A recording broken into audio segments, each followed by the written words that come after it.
नमस्कार दोस्तों, स्वागत है आपका स्टडी फॉर सिविल सर्विसेज में। वीडियो को पूरा देखिए। कोई भी आपका फीडबैक है, कोई सजेशन है, तुरंत वीडियो में कमेंट करके जरूर बताइए। अच्छा लगे तो वीडियो लाइक जरूर कर लीजिए और ऐसे वीडियो लगातार फ्री में पाने के लिए चैनल को तुरंत सब्सक्राइब कर लीजिए और बेल आइकन को जरूर टैप कर लीजिए ताकि आगे भी सारे वीडियो आपको मिलते रहे। यूट्यूब में फॉलो करते हैं तो प्लीज ये वाला फ्री टेलीग्राम चैनल जरूर ज्वाइन कर लीजिएगा। सारे नोटिफिकेशन, सारे अपडेट यहीं पे आते हैं, ध्यान रखिएगा। स्टडी फॉर सिविल सर्विसेज का कोई भी पेड ग्रुप अगर आपको ज्वाइन करना है तो सिर्फ 856480530969606089786445 यही नंबर है हमारे, सिर्फ जहां पे कॉल या व्हाट्सएप कर सकते हैं।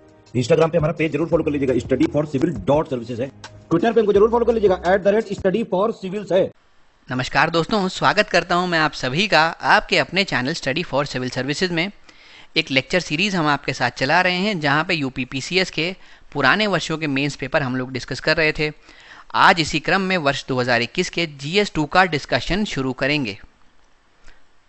दोस्तों, शुरू करने से पहले मैं बताना चाहूँगा, हमारे कुछ पेड कोर्सेज चलते हैं, कुछ पेड ग्रुप्स चलते हैं जहाँ पे अच्छा क्वालिटी कंटेंट हम आपको प्रोवाइड करते हैं। अगर आपको इस बारे में कोई जानकारी चाहिए हो तो दिए गए 2 नंबर्स में से किसी पर भी आप कॉल कर सकते हैं। तो उत्तर लेखन की प्रक्रिया शुरू करने से पहले कुछ इससे जुड़ी हुई महत्वपूर्ण बातें जानना ज़रूरी है। दोस्तों, अगर कोई सवाल आपको दिया होता है तो कहीं ना कहीं सवाल में कोई कीवर्ड छुपा होता है। आपको उस कीवर्ड को पहचानना है और उसी कीवर्ड के अनुसार आपको अपना उत्तर तैयार करना है। जब आप उत्तर लिखेंगे तो इसको 3 भागों में हम लोग विभाजित करेंगे। जो पहला भाग होगा उसको परिचय कहेंगे। परिचय में दोस्तों समझ लीजिए, अगर शब्द आप पूरे 100 इस्तेमाल कर रहे हैं अपने उत्तर को लिखने के लिए तो परिचय में इसका 1/10 भाग यानी कि 10 शब्द ही लिखने होंगे। अब इन 10 शब्दों में क्या लिख सकते हैं? आप कोई परिभाषा दे सकते हैं, आप तथ्यों का इस्तेमाल कर सकते हैं, कोई डेटा दे सकते हैं। उसके अलावा आप जो भी विषय वस्तु पूछी गई है उसकी पृष्ठभूमि दे सकते हैं, एक बैकग्राउंड दे के शुरू कर सकते हैं। यानी दोस्तों यहाँ पे आप भूमिका तैयार कर देंगे कि आने वाले उत्तर में आप क्या लिखने वाले हैं। फिर जो दूसरा भाग है इसको हम सब्जेक्ट मैटर या फिर मेन बॉडी कहते हैं। जो क्वेश्चन की डिमांड है, जो उसमें एक्चुअली पूछा गया है, उसको एड्रेस करने का प्रयास करेंगे हम इस वाले भाग में। अब दोस्तों मान लेते हैं समावेशी विकास के बारे में आपसे कोई क्वेश्चन पूछा गया है तो आप उसकी डेफिनेशन लिखते हुए अपना उत्तर शुरू कर सकते हैं। तो ये आपका पहला भाग हो गया। फिर आप लिख सकते हैं कि इससे जुड़ी हुई कुछ चुनौतियाँ भी हैं। यहाँ तक इंट्रोडक्शन आपने लिखा। अब क्योंकि आपने छोड़ा है चुनौतियों पे तो आप आगे चुनौतियों के बारे में जिक्र कर सकते हैं। तो ये भूमिका बन गई और आपका जो उत्तर है वो यहाँ से यहाँ कनेक्ट हो गया। वही चीज़ आपको करनी है, जो आपका सब्जेक्ट मैटर है उसमें आपको मेन जो क्वेश्चन में पूछा गया है उस डिमांड को एड्रेस करने का प्रयास करना है। अब यहाँ पे अपने उत्तर को बेहतर बनाने के लिए आप तथ्यों का इस्तेमाल कर सकते हैं, रिपोर्ट्स का इस्तेमाल कर सकते हैं या फिर माननीय न्यायालयों के निर्णयों का इस्तेमाल कर सकते हैं। साथ ही आप मानचित्र का इस्तेमाल करें, जहाँ पर भी स्कोप हो वहाँ पे फ्लो चार्ट्स का इस्तेमाल करें। फिर दोस्तों जब ये पूरा आप लिख चुकेंगे तो ज़रूरी है अपने उत्तर को एक अच्छी सी क्लोजिंग देना, एक कंक्लूजन लिखना।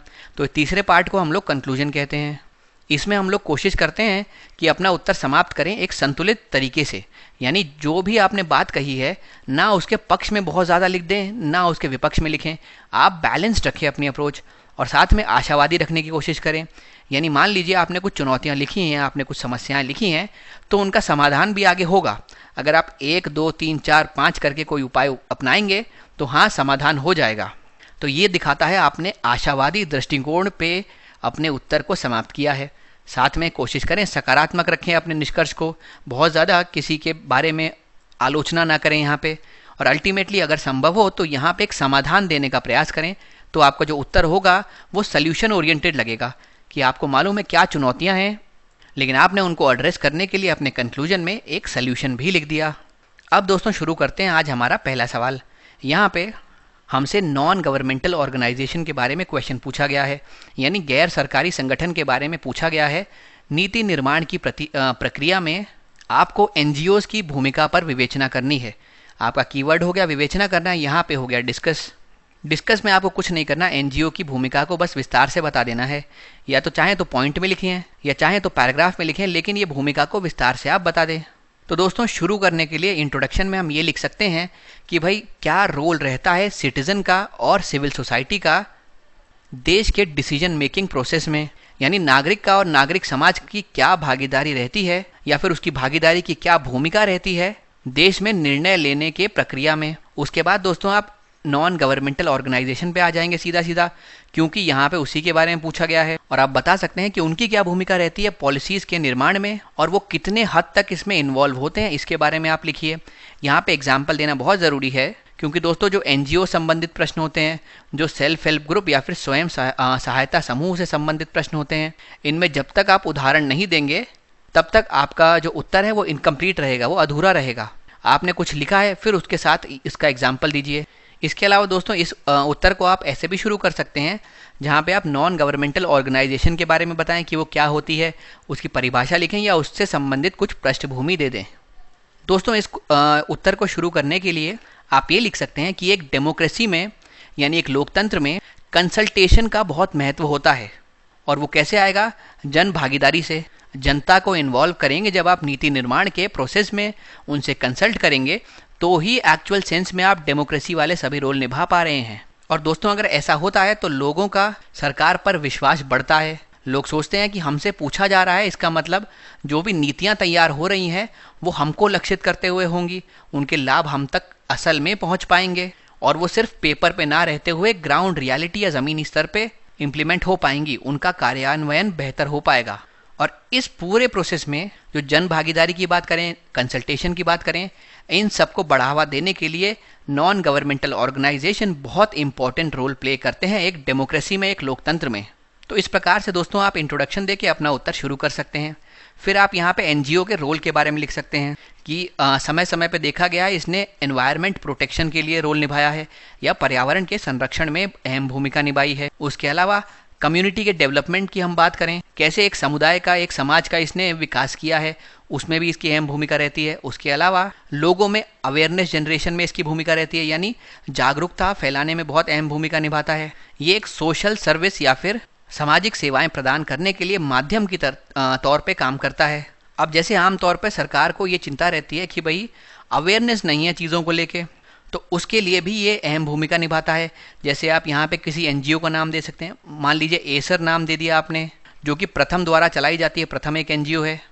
तो एसर रिपोर्ट एजुकेशन की स्थिति को दिखाती है भारत में। उसके जो मूल्यांकन आते हैं, जो उसके फाइनल निष्कर्ष आते हैं, उसके आधार पर सरकार को पता पड़ता है कि हमारे देश में अभी कुछ क्षेत्र में या कुछ सेगमेंट में किस प्रकार से शिक्षा का स्तर चल रहा है। उस अकॉर्डिंग सरकार अपनी नीतियों में बदलाव कर सकती है शिक्षा संबंधी। उसके अलावा दोस्तों एनजीओ जो है लोगों के जीवन के स्तर को बेहतर बनाने में मदद करता है, क्वालिटी ऑफ लाइफ को इम्प्रूव करता है। ये साथ में पॉलिसी फॉर्मुलेशन में मदद करता है, यानी नीति निर्माण में मदद करता है। ये सरकार के आँख और कान जैसा होता है। भाई ये देखता है कि आखिर लोगों की क्या डिमांड्स हैं, क्या उनकी आवश्यकताएं हैं, क्या उनकी नीड्स हैं, किस चीज़ से वह ग्रसित हैं, किससे पीड़ित हैं, क्या उनकी आवश्यकताएं हैं और किन समस्याओं का वो सामना कर रहे हैं। तो ये सभी चीज़ें देख के ये सरकार तक कम्युनिकेट करने का माध्यम बनता है। उसके अकॉर्डिंग सरकार जो है बेहतर नीति बना सकती है, ऐसी नीति बना सकती है जो इन लोगों को असल में लक्षित करती हो। तो दोस्तों इस प्रकार से ये सब बातें आप अपने उत्तर में लिख सकते हैं। अब हम देखते हैं इसका हमने आंसर कैसे बनाया है। जैसे हमने बात की थी, हमने लिखा है ये सिटीजन्स का जो पार्टिसिपेशन होता है वो किसी भी लोकतंत्र में बहुत अहम है, वो हार्ट ऑफ डेमोक्रेसी है। और अगर सरकार ने लोगों को हर एक प्रोसेस में शामिल करना शुरू कर दिया तो इससे लोगों का कॉन्फिडेंस बढ़ना शुरू हो जाता है सरकार में और सरकार की चॉइसेस में, उनकी एक्टिविटीज़ में। भाई वो इसीलिए है क्योंकि लोगों से पूछा गया है, तो सरकार आगे जो भी चूज़ करेगी, जो निर्णय लेगी, कहीं ना कहीं जो लोगों का पार्टिसिपेशन हुआ है उससे वो प्रभावित होंगे निर्णय। तो कहीं ना कहीं वह लोगों के हित को ही रिफ्लेक्ट करेगा, उसको ही प्रदर्शित करेगा। इसी प्रकार दोस्तों ये जो सिद्धांत है कि लोगों की साझेदारी को बढ़ाना, इसका जो मेन फोकस सेंटर रहता है वो होता है परामर्श और भागीदारी। उसके अलावा जहाँ जहाँ पे सरकार निर्णय लेने में नागरिकों की भागीदारी को बढ़ाता है, उस क्षेत्र में हमने देखा है सरकार बेहतर तरीके के निर्णय ले पाती है। उसके अलावा यह एक गुड गवर्नमेंट से जुड़ा हुआ कॉन्सेप्ट होता है। अब हम लिखते हैं कि एनजीओ क्या रोल प्ले करते हैं। ये सोशल सर्विस के लिए एक माध्यम बनते हैं, ये पर्यावरण को संरक्षित करते हैं, ये जीवन के स्तर को बेहतर बनाने में काम करते हैं। और ख़ास करके अगर हम बात करें तो हमारे समाज के डिसएडवांटेज्ड जो ग्रुप हैं, जो वंचित समुदाय हैं, उनको आगे बढ़ाने में, उनके जीवन स्तर को बेहतर बनाने में ये अहम भूमिका निभाते हैं और अल्टीमेटली पूरे समुदाय के विकास में ये इम्पॉर्टेंट रोल निभाते हैं। फिर अगर इसके अलावा हम देखें तो पॉलिसी फॉर्मुलेशन में भी उनका अहम योगदान है। सरकार की दोस्तों एक चिंता होती है कि लोगों में अवेयरनेस कैसे बढ़ाई जाए, या फिर जो हमने चीज़ें चलाई हैं उनका फीडबैक क्या है। अगर हमने कोई शिक्षा संबंधी नीति लागू की है तो क्या एक्चुअली वो लाभदायक है, क्या वो प्रभावी है, क्या उसकी उपयोगिता है, ये सरकार को कैसे पता पड़े। तो इस चीज़ के लिए यहाँ पे एनजीओज मदद करते हैं। मान लीजिए सरकार ने कोई नीति लागू की है, अब एनजीओज उसके ऊपर ऑडिट करते हैं, देखते हैं कि क्या वो जिस उद्देश्य से लागू की गई थी अपने उद्देश्य को फुलफिल कर रही है या नहीं कर रही, अभी वो किस स्तर पे चल रही है, उसका स्टेटस क्या है। और ये सब देख के एनजीओज एक रिपोर्ट बनाते हैं और ये रिपोर्ट के आधार पर सरकार अपनी नीति में परिवर्तन कर सकती है। अब ऐसे अलग अलग क्षेत्रों के लिए अलग अलग एनजीओज होते हैं। यहाँ पे हमने एक एग्जाम्पल लिया एसर एजुकेशन रिपोर्ट, जो कि प्रथम एनजीओ द्वारा बनाई जाती है। ये बेसिकली एजुकेशन से संबंधित सभी फैक्टर्स को इंक्लूड करती है, उनके ऊपर बात करती है, बताती है कहाँ पे कमी है शिक्षा स्तर में, और उसके अनुसार सरकार अपनी पॉलिसीज़ में कुछ परिवर्तन कर सकती है। और उसके अलावा जब सरकार पहली बार पॉलिसी फॉर्मुलेशन कर रही होती है, कोई नीति का निर्माण कर रही होती है, तो सरकार गैर सरकारी संगठनों से परामर्श लिया जाता है, यानी उनको कंसल्ट किया जाता है। फिर दोस्तों अलग अलग क्षेत्रों में ये ऑर्गेनाइजर का काम करते हैं, मोबिलाइजर का काम करते हैं और एजेंट ऑफ चेंज की तरह काम करते हैं, यानी बदलाव लाने के लिए जिस माध्यम का उपयोग किया जाए उस माध्यम के रूप में ये काम करते हैं। ये सरकार के आइज और ईयर्स की तरह, यानी कि सरकार के आंख और कान की तरह काम करते हैं। आंख की तरह इसलिए कि वो देखते हैं कहाँ कौन सी समस्या एग्जिस्ट कर रही है, और कान की तरह इसीलिए क्योंकि वो लोगों की समस्याओं को सुनते हैं, वो सरकार तक पहुंचाते हैं, जिससे सरकार अपनी जो नीति का निर्माण करती है वो बेहतर ढंग से कर पाती है। आमतौर पर दोस्तों देखा गया है कि एनजीओ कोई भी एक मुद्दा इतना ज़्यादा पॉपुलराइज कर देते हैं, इतना किसी मुद्दे को लोकप्रिय बना देते हैं कि वह अंततः राजनीतिक आकर्षण प्राप्त कर लेता है और आमतौर पर नीति का भी हिस्सा बन जाता है या फिर कानून के तौर पर संहिताबद्ध हो जाता है। जैसे उदाहरण के तौर पे हम बात करते हैं नाज फाउंडेशन, जो एलजीबीटी और एचआईवी प्रभावित व्यक्तियों के लिए कार्य करता रहा है। उसने इस मुद्दे को इतना पॉपुलराइज कर दिया कि अब ये लेजिस्लेशन का फॉर्म ले चुका है। फिर दोस्तों क्या क्या समस्याएं हैं अभी करंट पॉलिसी के साथ या वर्तमान नीति में क्या मुद्दे हैं, उन चीज़ों को ये उजागर करता है। आमतौर पर देखा यह गया है कि एक एनजीओ जो है वो मौजूदा नीतियों पर फोकस करता है, और अगर वो वर्तमान स्थिति से तालमेल नहीं बिठा पाती, वर्तमान स्थिति की आवश्यकताओं को पूरा नहीं कर पाती, तो वो उनको बदलने के लिए सरकार पे दबाव बनाता है। इसी प्रकार से अगर कभी पर्यावरण के संरक्षण की बात हो तो उसमें भी एनजीओ जो है वो मुख्य भूमिका निभाता है। एग्जाम्पल के तौर पे centre of science and environment, ये एक एनजीओ है जिसने दिल्ली पोल्यूशन के मुद्दे को इतना ज़्यादा लोकप्रिय बना दिया था, इतना उसके ऊपर फोकस किया था कि अल्टीमेटली सरकार ने सीएनजी लागू कर दिया था दिल्ली में, जो कि एक क्लीनर फ्यूल है as compare to petrol and diesel. तो इस प्रकार से दोस्तों उदाहरण देना बहुत आवश्यक है। आप भी अपने उत्तर में उदाहरण काफ़ी सारे दें। फिर साथ में पॉलिसीज़ के इम्प्लीमेंटेशन में या फिर नीतियों के कार्यान्वयन में भी ये योगदान करते हैं। अगर मिड डे मील प्रोग्राम की बात करें तो इसमें अक्षय पात्र फाउंडेशन का अहम योगदान रहता है। ये तीसरा एग्जाम्पल आपने दिया। इस प्रकार से अगर आप लगातार एग्जाम्पल देते जाएंगे दोस्तों तो आपका उत्तर बेहतर बन पाएगा। फिर दोस्तों अगर ये पूछा जाए कि क्या क्या फीचर्स होते हैं एनजीओ में, तो वो एक लोकतांत्रिक सिस्टम को सपोर्ट करते हैं। वो किसी मुनाफे या फिर प्रॉफिट के ऊपर कार्य नहीं करते। वो कैरेक्टर में या वो चरित्र से गैर राजनीतिक होते हैं, यानी उनका राजनीति से कोई सीधा जुड़ाव होता नहीं है, लेकिन जनता की बात को सरकार तक पहुंचाने में भी अहम योगदान वही निभाते हैं। उनके क्लियर डिफाइंड ऑब्जेक्टिव्स हैं, जैसे कि अगर प्रथम एनजीओ है तो वो शिक्षा के क्षेत्र में कार्य करेगा। Centre for science and environment वाला जो एनजीओ है वो दोस्तों पर्यावरण के क्षेत्र में काम करेगा। तो इस प्रकार से इनके उद्देश्य क्लियर होते हैं, स्पष्ट होते हैं और निर्धारित होते हैं।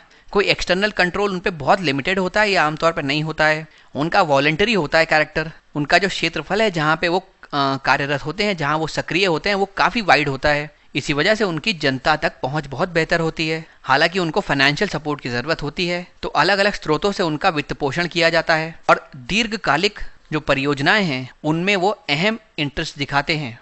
अगर वो देश के विकास में किसी भी तरीके से योगदान दे रही हैं योजनाएं, तो सरकार के ऊपर दबाव बनाती हैं कि वो जल्दी से जल्दी उसको इम्प्लीमेंट कर सकें। अब दोस्तों क्या क्या एक्टिविटीज़ अंडरटेक करती हैं एनजीओज़, तो सबसे पहले हमको मालूम है जागरूकता फैलाने में बहुत अहम योगदान निभाती हैं। उसके अलावा मानवाधिकार के संरक्षण में ये अपना भूमिका निभाती हैं। उसके अलावा किसी व्यक्ति को अगर किसी क्षेत्र से निकाल दिया गया हो, उसकी ज़मीन का अधिग्रहण कर लिया गया हो किसी सरकारी प्रोजेक्ट द्वारा या फिर किसी प्राइवेट प्रोजेक्ट द्वारा, तो उस व्यक्ति को वापस रिहैबिलिटेट करवाने में, दूसरा घर दिलवाने में ये मदद करती है। ये उसकी समस्याओं को उजागर करके सरकार पे दबाव बनाती है कि उसको जल्दी से जल्दी रिहैबिलिटेट करवाया जाए। फिर ये रोज़गार सृजन का एक माध्यम है। अगर किसी प्रकार की कोई आपदा आती है तो ये उसमें अहम भूमिका निभाती हैं, राहत कार्य करती हैं। उसके अलावा और जो भी संबंधी कार्य हैं जिससे कि उस आपदा का जो इफेक्ट है, जो इम्पैक्ट है, उसको कम किया जा सके, वो भी ये करती हैं। और सबसे ज़रूरी ये पर्यावरण का संरक्षण करते हैं। फिर दोस्तों हम चलते हैं अपने अगले प्रश्न की तरफ। यहाँ पे सिटीजन चार्टर के बारे में पूछा गया है। कहा गया है कि जो भारत में सिटीजन चार्टर है वो इफेक्टिव नहीं बन पाया और ज़रूरत यह है कि उसको इफेक्टिव और मीनिंगफुल बनाया जाए। इस स्टेटमेंट को आपको इवैल्यूएट करना है। भारत में नागरिक चार्टर प्रभावी नहीं हो सका, इसे प्रभावी और सार्थक बनाने की आवश्यकता है, इसका आपको मूल्यांकन करना है। तो दोस्तों इवैल्यूएट का तात्पर्य यहाँ पे ये है कि आप इस क्वेश्चन को 2 भागों में तोड़ लें और फिर दोनों भागों को अपने आप में इंडिविजुअली देखें। जैसे पहले अगर वो इफेक्टिव नहीं बन पाया तो आप इसके पीछे के कारण लिखिए, ऐसा क्यों था कि वो इफेक्टिव नहीं बन पाया, और फिर उसको इफेक्टिव बनाने से आखिर होगा क्या, इस चीज़ को आप इवैल्यूएट कीजिए। अगर मैं बताऊं तो सबसे पहले दोस्तों जैसे हम शुरू करते हैं, आप सिटीजन चार्टर को डिफाइन करते हुए या उसकी परिभाषा लिखते हुए अपने उत्तर को शुरू करें। फिर इसके उद्देश्य को आप संक्षिप्त में लिखें। फिर आप लिख सकते हैं कि अभी ये प्रभावी क्यों नहीं है, और यहाँ पे मतलब दोस्तों आप साथ में उसके कारण भी लिख सकते हैं कि क्या कारण है जिस वजह से वो प्रभावी बन नहीं पाया है। और उसके बाद जब आप अपने उत्तर के मध्य में पहुँच जाएंगे तब आप ये चीज़ लिखें कि भाई सिटीजन चार्टर को और बेहतर बनाने के लिए क्या क्या किया जा सकता है, क्या उपाय लिए जा सकते हैं। तो दोस्तों इसको लिखते समय आप पहले सिटीजन चार्टर के बारे में बता सकते हैं। आप लिख सकते हैं ये एक डॉक्यूमेंट है। ये क्या करता है, ये उन समस्याओं का समाधान करता है जो सिटीजन या फिर एक नागरिक अपने दैनिक जीवन में फेस करता है जब वह किसी भी संगठन से इंटरैक्ट करने की कोशिश कर रहा हो या उससे कोई सर्विस लेने की कोशिश कर रहा हो। चार्टर एक ऑर्गेनाइजेशन का संकल्प होता है कि वो डेडिकेटेड है, वो समर्पित है बेहतर सर्विसेज प्रोवाइड करने के लिए। उसके अलावा दोस्तों ये संकल्प है कि सिटीजन की जो भी आकांक्षाएं हैं, जो भी उसकी अपेक्षाएं हैं एक संगठन से, वो संगठन उसको पूरा करने के लिए समर्पित रहेगा। फिर आप लिख सकते हैं दोस्तों सिटीजन चार्टर से संबंधित जो भी एफर्ट शुरू किए गए वो करीब 1997 के आसपास किए गए थे। हालांकि अलग अलग कारणों की वजह से अभी तक ये पूरी तरीके से कार्यान्वित नहीं हो पाया है, पूरी तरीके से इसका इम्प्लीमेंटेशन नहीं हो पाया है। उसमें से कुछ चैलेंजेस इस प्रकार हैं, जैसे एटीट्यूड ठीक नहीं है ब्यूरोक्रेसी का या फिर जो संगठन के अफसर हैं उनका। दूसरी बात दोस्तों फ्रेमवर्क इस हिसाब से है कि सिटीजन चार्टर को इम्प्लीमेंट करना एक ऑर्गेनाइजेशन के लिए पॉसिबल ही नहीं हो पा रहा है। उसको लगता है अगर हम इस चीज़ को इम्प्लीमेंट कर देंगे तो हमारी जो मॉरल रिस्पॉन्सिबिलिटी है वो बहुत ज़्यादा बढ़ जाएगी। तो ये संगठन में एक रिलक्टेंस प्रोड्यूस करता है सिटीजन चार्टर को लेके। फिर दोस्तों आप इससे जुड़े हुए कुछ ऑब्स्टिकल्स के बारे में लिख सकते हैं, कुछ चुनौतियों के बारे में लिख सकते हैं जो इससे जुड़ी हुई हैं। सबसे पहले सिटीजन चार्टर बनाते वक्त कंसल्टेशन नहीं किया जाता। उसके अलावा सिटीजन चार्टर को इम्प्लीमेंट करने के लिए, इसके बेहतर कार्यान्वयन के लिए जो स्टाफ है उनको ट्रेनिंग नहीं दी जाती। उसके अलावा अगर ये सब हो भी रहा है तो जनता में ही अवेयरनेस की कमी है, यानी जनता जागरूक नहीं है कि उसके अधिकार ऐसे चार्टर के रूप में ऑर्गेनाइजेशन रिलीज करेगा। उसके अलावा दोस्तों देखा गया है जब इसको फॉर्मुलेट करने की बारी आती है या जब ये बन रहा होता है तो आमतौर पर ट्रांसफ़र कर दिए जाते हैं अफसर्स के। तो जो ट्रांसफ़र होते हैं उसके बाद ये अधूरा ही रह जाता है, क्योंकि जो एक आदमी की मानसिकता है वो नया आदमी आएगा समझ नहीं पाएगा, वो इसको शुरू से अपने हिसाब से बनाने की कोशिश करेगा। इस तरीके से भी कई बार जो चार्टर्स हैं वो अटके रह गए हैं। फिर कई बार जो चार्टर बन भी जाते हैं वो इतने ज़्यादा कड़े और कठोर नियम के साथ बनते हैं कि उनका प्रैक्टिकल तौर पे इम्प्लीमेंटेशन संभव ही नहीं है। भाई वो पेपर में तो आपने बना के लिख दिए, लेकिन जब इनके कार्यान्वयन की बारी आएगी तो इसमें इतने कठोर नियम हैं कि वो आप कर ही नहीं पाएंगे, और या फिर नियम इतने ज़्यादा ढीले हैं, इतने रिलैक्स्ड रखे गए हैं कि उनका होना या ना होना बराबर हो गया है। तो ये दोनों ही सिचुएशन दिखाती हैं कि प्रैक्टिकल आपने अप्रोच अपनाई नहीं है। और आमतौर पर दोस्तों ये जो सिटीजन चार्टर में लिखा होता है इसको जनता द्वारा मिसअंडरस्टैंड किया जाता है, यानी क्या एक संगठन कहना चाह रहा है चार्टर के माध्यम से, जनता ये समझने में कई बार असमर्थ रहती है। तो ये कुछ चुनौतियां हैं जो इसके साथ जुड़ी हुई हैं। तो अब बात आ गई कि भाई चुनौतियां हमने लिख दी, हमने बता दिया सिटीजन चार्टर होता क्या है, क्यों अभी तक ये इफेक्टिव नहीं बन पाया, ये जो ऑब्स्टिकल लिखे इसमें आ जाएंगे। फिर अब बात आती है कि अगर इनको हमको इफेक्टिव बनाना है, अगर प्रभावी बनाना है तो क्या उपाय हमको करने पड़ेंगे। तो दोस्तों इसमें आप लिख सकते हैं सबसे पहले तो आपको कंसल्टेशन प्रोसेस बेहतर करना पड़ेगा, जनता की भागीदारी को बढ़ाना पड़ेगा। फिर इसमें आपको कुछ इस प्रकार के वादे नहीं करने जो आपसे ही पूरे ना हो। भाई लिखने में तो बड़ी बड़ी बातें लिख दी, लेकिन जब उनको इम्प्लीमेंट करने की बारी आई ज़मीनी स्तर पे तो आप कर नहीं पा रहे, तो आप ऐसे वादे लिखे ही क्यों, इनको अवॉइड करें। फिर जो आप चार्टर बनाएं उसको रियलिस्टिक रखिए कि एक्चुअली वो इम्प्लीमेंट किया जा सके। कहीं उसमें इतने कठोर नियम आपने लगा दिए हैं जो इम्प्लीमेंट होने के बाद भी लागू नहीं हो पा रहे हैं असल रियलिटी में या फिर ज़मीनी स्तर पे, तो उसका कोई मतलब ही नहीं है।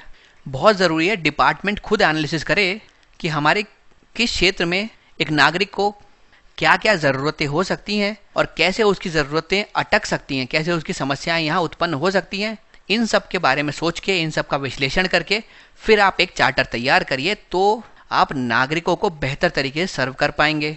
फिर एक बहुत ज़रूरी बात है कि स्टाफ को हमको ट्रेन रखना है। एक इम्पॉर्टेंट बात यह है कि हमको अपने वर्कफोर्स को मोटिवेटेड रखना है, तभी वो चार्टर का पालन कर पाएंगे सही से। और ये सब जो चीज़ें होती हैं उसके बाद बहुत ज़रूरी है ऑडिट्स करना, तब पता पड़ेगा आखिर कि जो चार्टर बनाए गए हैं वो आखिर प्रभावी हैं भी क्या नहीं हैं। अगर वो अभी भी प्रभावी नहीं निकल रहा है तो उसमें कुछ और संशोधन कीजिए, उनको ज़्यादा नागरिक केंद्रित बनाइए। तो दोस्तों इस प्रकार से आप ये पूरा उत्तर यहाँ पे लिख सकते हैं। अब हम देखते हैं कैसे इसका हमने आंसर लिखा है। सबसे पहले सिटीजन चार्टर के बारे में बताया रखा है कि नागरिक चार्टर या सिटीजन चार्टर की जो अवधारणा है वो उन चुनौतियों को हल करने के लिए एक प्रतिक्रिया है जिनका सामना नागरिक सार्वजनिक सेवाएं प्रदान करने वाले संगठनों के साथ इंटरैक्ट करते हुए, बातचीत करते हुए अपने दैनिक जीवन में दैनिक आधार पर करते रहते हैं। ऐसी समस्याओं को सुलझाने के लिए ही नागरिक चार्टर की अवधारणा आई है। ये डिपार्टमेंट का अफर्मेशन है, ये डिपार्टमेंट का वादा है एक तरीके से कि हम लोग आपको बेहतरीन कस्टमर सर्विस प्रोवाइड करेंगे। अब इसमें होता क्या है दोस्तों, इसमें यह होता है सिटीजन एक ऑर्गेनाइजेशन या एक संगठन से क्या उम्मीदें रखता है, तो चार्टर को वो चीज़ें इंक्लूड करनी चाहिए। और एक संगठन क्या क्या चीज़ें पूरी कर सकता है अपने नागरिक के लिए, इसमें वो इंक्लूडेड होना चाहिए।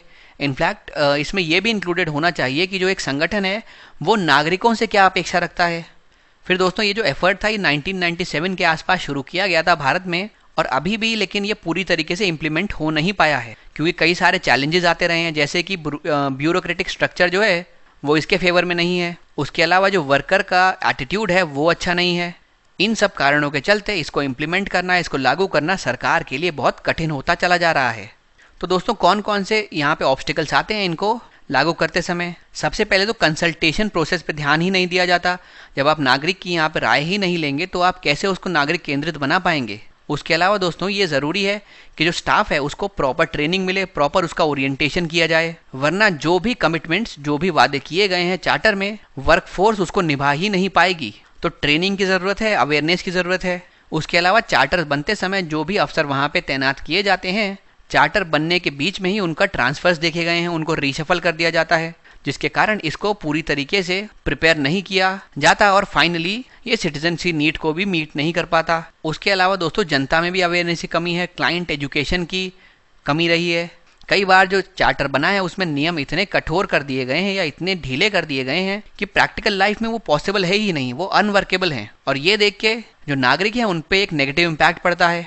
कई बार ये देखा गया है कि जो सिटीजन चार्टर में प्रोमिसेस किए जाते हैं उनको अच्छे से समझ नहीं पाते सिटीजन्स।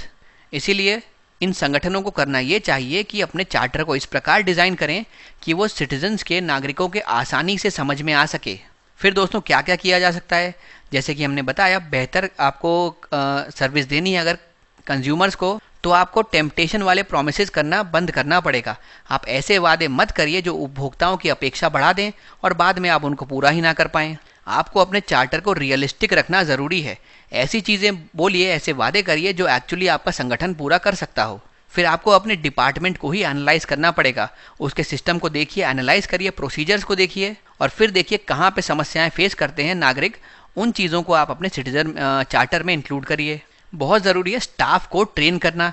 अगर आप स्टाफ को ट्रेन नहीं करेंगे तो उसको इम्पैक्ट नहीं कर पाएगा। साथ में इसके जब इम्प्लीमेंटेशन की बात आएगी तो ये स्टाफ इसको इम्प्लीमेंट भी नहीं कर पाएगा अच्छे से। वर्कर्स को मोटिवेटेड रखना ज़रूरी है क्योंकि वो मोटिवेटेड रहेंगे तभी वो चार्टर में किए गए वादों को निभा पाएंगे।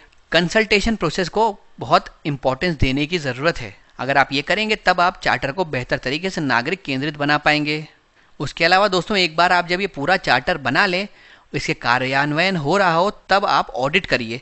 ऑडिट से इसकी रियलिटी पता पड़ पाएगी कि क्या जिस उद्देश्य के साथ ये बना है उसकी पूर्ति कर रहा है या नहीं कर रहा। फिर ग्रीवेंस रिड्रेसल मैकेनिज्म को बेहतर करने का प्रयास यहाँ पे करना चाहिए सिटीजन चार्टर में हमको, यानी शिकायत दर्ज करने की जो प्रणाली है उसको त्वरित करना चाहिए, उसको आसान बनाना चाहिए।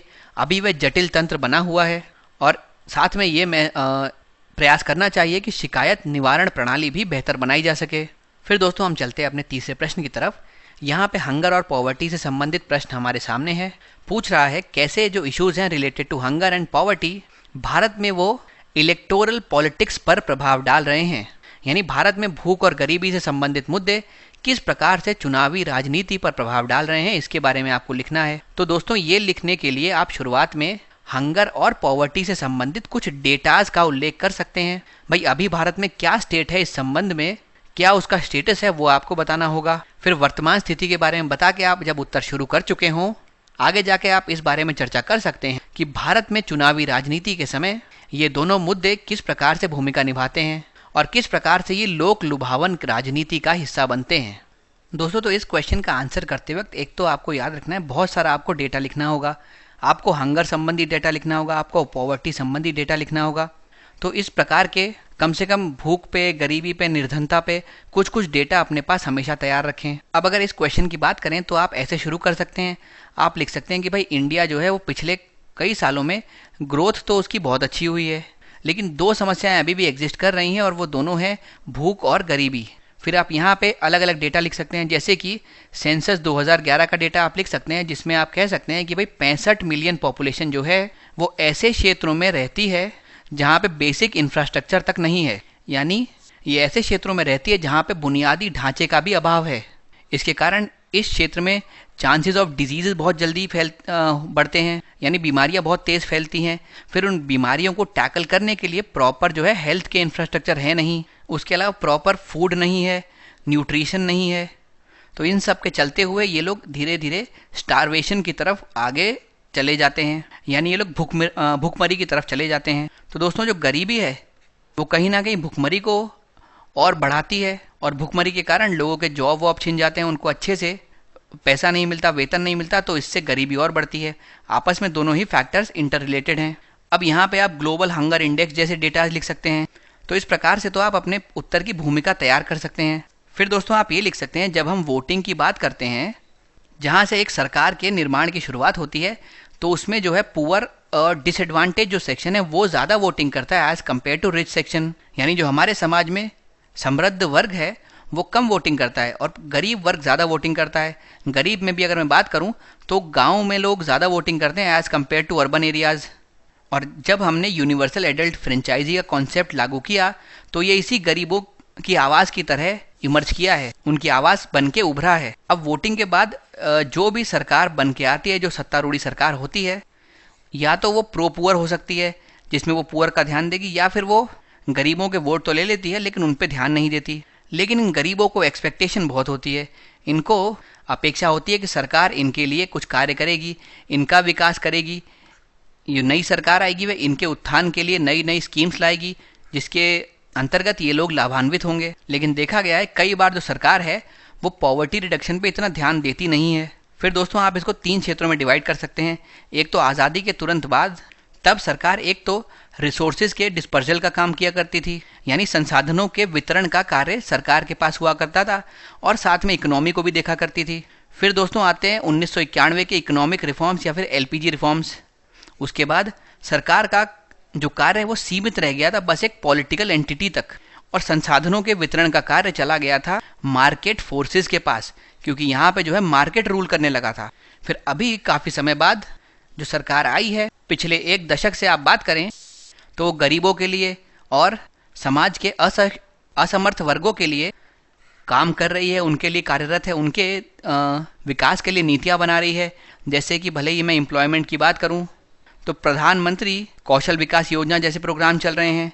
अगर हम लोग फूड सिक्योरिटी या फिर खाद्य सुरक्षा की बात करें तो नेशनल फूड सिक्योरिटी एक्ट को ज़्यादा प्रभावी बना दिया गया है। अगर आप रोज़गार की बात करें, रोज़गार की तो दोस्तों हमने यहाँ पे लिख लिया। रोज़गार की बात करें तो प्रधानमंत्री कौशल विकास योजना चलाई जा रही है, जिसमें कौशल के विकास पे ध्यान दिया जा रहा है, जिससे कि अलग अलग इंडस्ट्रीज़ में एक व्यक्ति को रोज़गार मिल सके। तो इस प्रकार की विभिन्न स्कीम चल रही हैं जिससे सरकार कुछ हद तक गरीबों के लिए भी काम कर रही है। अब अगर ऐसी स्कीम्स का कार्यान्वयन अच्छी तरीके से किया गया तो गरीबों का विकास होना तय है। बीच में एक ऐसा युग आया था जहाँ पे क्रोनी कैपिटलिज्म बहुत ज़्यादा प्रचलित था। जब दोस्तों ये क्रोनी कैपिटलिज्म प्रचलित था तब गरीबों पे इतना ध्यान दिया नहीं जाता था। जो इनके लिए स्कीम्स बनी थी, जो इनके लिए योजनाएं चल रही थी, उनका भी पूरा लाभ इनको मिल नहीं पाता था। लेकिन अब परिदृश्य कुछ बदल चुका है, परंतु समस्या ये है कि अभी भी हम उस मार्ग पर पहुँचे नहीं हैं जिसका हमने सपना देखा है, जिसके बारे में हम महत्वाकांक्षी हैं। उसके लिए अभी भी हमको बहुत लंबी राह चलना बाकी है। तो इस प्रकार से दोस्तों आप अपना कुछ उत्तर बना सकते हैं। एक बार हम देखते हैं एग्जैक्टली आंसर में हमने क्या लिखा है। देखिए, हमने शुरुआत तो ऐसे कही है कि भाई भारत जो है वो एक फास्ट ग्रोइंग इकोनॉमी है, लेकिन फिर भी इसके पास दो ऐसे मुद्दे हैं जिसको ये टैकल करने में अभी तक पूरी तरीके से सक्षम हो नहीं पाई है, जिसमें से एक तो है गरीबी और दूसरी है भूख या फिर हंगर। फिर हमने यहाँ पे डेटाज देना शुरू किए। करीब 20 से 35% जो भारत के चिल्ड्रंस हैं वो सब मालनरिश्ड हैं, यानी इतने बच्चे करीब कुपोषित हैं। 2011 के आंकड़ों के अनुसार करीब 65 मिलियन लोग ऐसे हैं जो ऐसे स्थानों पर रहते हैं जहाँ पे बुनियादी ढांचे का अभाव है, जिससे उन्हें गंभीर बीमारियाँ फैलने का खतरा रहता है, भुखमरी का खतरा रहता है। अगर हम ग्लोबल हंगर इंडेक्स में देखें तो भारत की जो पोजीशन है वो 101 है टोटल 116 में, तो काफ़ी ख़राब पोजीशन हमारी चल रही है। अब दोस्तों, अगर आप एग्ज़ाम में ये फिगर लेके जाते हैं तो कोशिश करिएगा कि आप लेटेस्ट फिगर देख के ही जाएं, क्योंकि वो लिखेंगे तो ज़्यादा प्रासंगिक लगेगा आपका उत्तर। हालांकि जब इतनी ख़राब हमारी रैंक आई है तो इस रिपोर्ट को ही कह दिया गया कि इसकी कार्यप्रणाली अवैज्ञानिक है, लेकिन फिर हम लोग जब कुछ और डेटाज पे ध्यान देते हैं तो वो भी चिंताजनक लगते हैं। जैसे करीब 42% भारतीय बच्चे कम वजन के हैं और 58% 2 साल की उम्र तक के अविकसित हैं। 2011 में भारत की करीब 22% जनसंख्या गरीब थी और करीब 21% भारत की जो नियोजित जनसंख्या है वो $1.9 प्रतिदिन से भी कम कमाया करती थी। तो अब देखिए कितना खराब परिदृश्य यहाँ से हमको दिखता है। 2017 में अपने 5वें जन्मदिन से पहले 1000 भारतीय बच्चों में 39 ऐसे थे या 39 ऐसे थे जिनकी मृत्यु हो जाती थी। तो ये जो सब फिगर्स फैक्ट्स हमने इस्तेमाल किए हैं दिखाने के लिए किए हैं कि देश में पॉवर्टी और हंगर का बुरा हाल है। फिर हम अपने क्वेश्चन पे आ जाते हैं। हमने लिखा है कि जो भारत देश है उसमें गरीब आदमी और वंचित वर्ग का व्यक्ति ज़्यादा वोट देता है एज़ कम्पेयर टू जो हमारे रिच और अपर कास्ट हैं। और उसमें भी हम लोग बात करें तो रूरल एरियाज़ में यानी ग्रामीण इलाकों में वोटर टर्नआउट बेहतर होता है शहरी इलाकों से। हालांकि जो भी यहाँ से चुन के सरकार आती है उनमें सबकी सब प्रो पुअर नहीं होती, लेकिन फिर भी गरीबों को हमेशा सरकार से कुछ अपेक्षाएं लगी रहती हैं। होता यह है कि जो गरीब वर्ग है हमारा उसको लोकतांत्रिक प्रोसेस में भरोसा होता है। वो कहता है अगर मुझे मौका मिला है सरकार को चुनने का तो ये सरकार आके मेरे भलाई के लिए मेरे कल्याण के लिए कुछ ना कुछ करेगी। और स्टेट है वो 3 चीज़ों से बाउंड है, एक तो राजनीतिक स्ट्रक्चर, एक आर्थिक व्यवस्था और एक सामाजिक व्यवस्था। और ये जो यूनिवर्सल एडल्ट फ्रेंचाइजी का कॉन्सेप्ट आया था उसकी वजह से गरीबों को एक आवाज़ मिल सकी है इस लोकतांत्रिक सिस्टम में। भले ही आपका इकोनॉमिक स्टेटस कुछ भी हो, आपका आर्थिक स्तर कुछ भी हो, लेकिन आप यहाँ पे वोट देने के लिए आगे आएँ, अपना वोट डालें और उसके अनुसार जो प्रत्याशी जीतेगा वो सरकार बनाएगा या सरकार के निर्माण में मदद करेगा।